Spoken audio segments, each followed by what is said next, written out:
I'm Katie Davis. And I'm Ken Kurdziel. Katie and I are the leaders of James Moore and Company's Collegiate Athletic Services team, and we're in our second episode now of News and Brews, where we bring to you information on some of our favorite craft beer, as well as news that's relevant in the collegiate athletic industry right now. Today, we're joined by a special guest, Ryan Frankel. Ryan is the president and founder of Frankel Media Group, which is the media communications firm that our firm uses. And they also represent some significant higher education and collegiate athletic industry type of clients.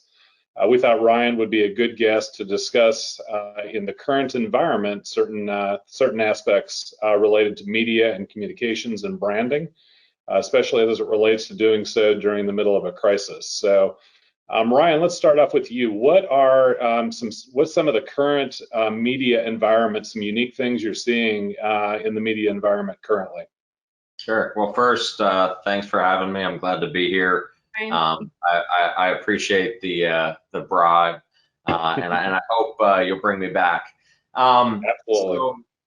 So, this is a really unprecedented time for media, and what we're seeing is that right now there are more eyeballs on screens than ever in the history of the world, and media consumption is at its absolute peak. But counter to that, a lot of the large retailers, business to consumer brands, automotive have either paused or significantly reduced their media spend. So costs in proportion to the number of eyeballs that are on the screen are down anywhere from 20 to 40%.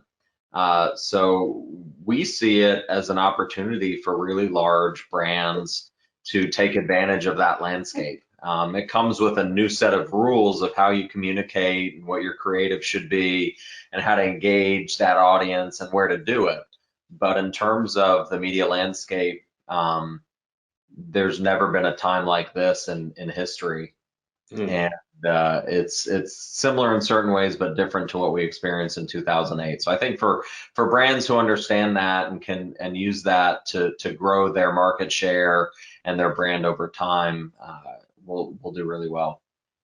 So Katie, you and I talk a lot, both with our clients and then others in the industry, about the idea of telling your financial story. So what do we mean when we talk about telling your financial story, and why is that important? Well, I think it's commonly misrepresented in the media, primarily because the financial reporting model that athletics departments has to follow to report to the federal government and to the NCAA is, in my opinion, flawed because it only shows half of the picture. We have a client who regularly says that she wants to be able to show her full financial picture, and to do that, you need to put color around the numbers. And we believe that's really true as it relates to the financials and how they're reported, because it can show two schools. The purpose of this reporting is to be apples to apples, but you can have two very similar schools with similar successes and similar activities look very different because of how they interpret the numbers, the timing of when they report things, and then that can lead to public misperception. So you could be showing that you've made a lot of money when in fact you haven't, and that can impact how willing your donors are to contributing to you. Or the flip side, you could be showing that you're having a pretty rough year and receiving criticism for not being efficient with your funds or using your funds wisely, especially as you make decisions for big expenditures. So we think that being able to add to what the public reports are that are available on public databases that the media takes, and engaging with the media in more information than what they're pulling. So that means through other reports where you're writing more of a description to your activities and how that has a financial impact, and being able to provide that to the media will go a long way. Right. And then from beyond the financial story, just kind of from a communications and a branding standpoint, Ryan, what's important, especially in light of COVID-19 and the current crisis, what's important about storytelling for an athletic organization? So, storytelling in all instances is really important to communications and to branding. I think right now, particularly in athletics, fans are craving a connection to their teams. We've done a lot of research around the psychology behind why do fans feel so passionate? Why do you feel that anxiety when your team is playing? Why do you celebrate along with them like you were on the field? And I think now more than ever, fans are craving that, and creating a really emotional connection with consumers and fans right now through effective storytelling is critical. And it doesn't just have to be around the financials. It doesn't have to be just around COVID. It can be on everything from how our student athletes are stepping up, what they're doing, what the program is doing, sharing highlights and nostalgic videos from seasons past, talking about what the future has in store, informing our internal audiences within an athletic program about what we're doing and how we're responding and what's really going on. So I think storytelling now more than ever, and focusing on not what you do or how you do it, but why you do it, and understanding just how important sports are to people and to lives and to families, and that story and every aspect of it, I think is always important, but probably more important now than ever. And I think it touches everything from our internal communications to external communications to donor engagement. I think it's really, really important. So Katie, you're a CFO of an athletic department right now. What's the single biggest thing in the midst of COVID-19 that you'd put as your top priority that you'd focus on? I mean, I think as ways that communication can help mitigate financial impacts, it's first engaging with your internal stakeholders to make sure that you're communicating effectively with them. And we talked about that in last week's video, but until they have complete and total context and you've provided as much transparency as possible, they're not going to know. If they don't have that, they're not going to know whether they can believe what they read in the paper or not. I've heard of schools say that someone on their board said if their team was a stock, they wouldn't invest in them.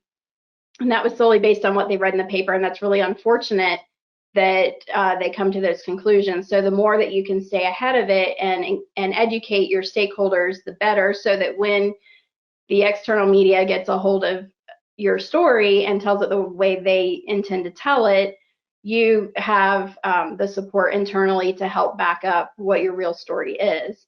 And then I think secondly, engaging with others within your organization that do have a lot of interaction with the media to make sure that you have the best relationship possible with them, that you're providing them with information so that they can do a better job of storytelling. And I think that that can go a long way as well in protecting your brand. And, one school that just, there was an article over the weekend that featured West Virginia, and that their staff did a really great job of assembling care packages for all of their student athletes, and they did it all in-house. And it was a really touching article, when the article about them could have been about some of the tough decisions that they're faced with in this crisis. Instead, it focused on the positive. So I think being able to provide a positive story to balance out some of the negative stories that are unfortunately bound to happen can go a long way. And Ryan, from a branding and communication standpoint, what's your number one item right now? Stay on the field. Remain engaged, stay out in front of fans, consumers, sponsors, internal audiences, donors. So often do brands want to kind of close up, and what makes coronavirus and communicating during this time period so unique is it really is a perfect storm of issues. We all prepare for a recession, or we prepare for a natural disaster, but the combination of the factors at play because of Corona makes this that much more complicated. And the one thing that we're telling our clients is to remain engaged. And that can be anything from an example like Katie had given to a communication going out to your internal team, but remaining engaged, communicating frequently, looking at new channels to deliver that message. The way fans are consuming information right now is different than ever before, and staying out in front of that is really important. Changing your message and creative often is really important. Being authentic, and as transparent as possible is absolutely critical right now.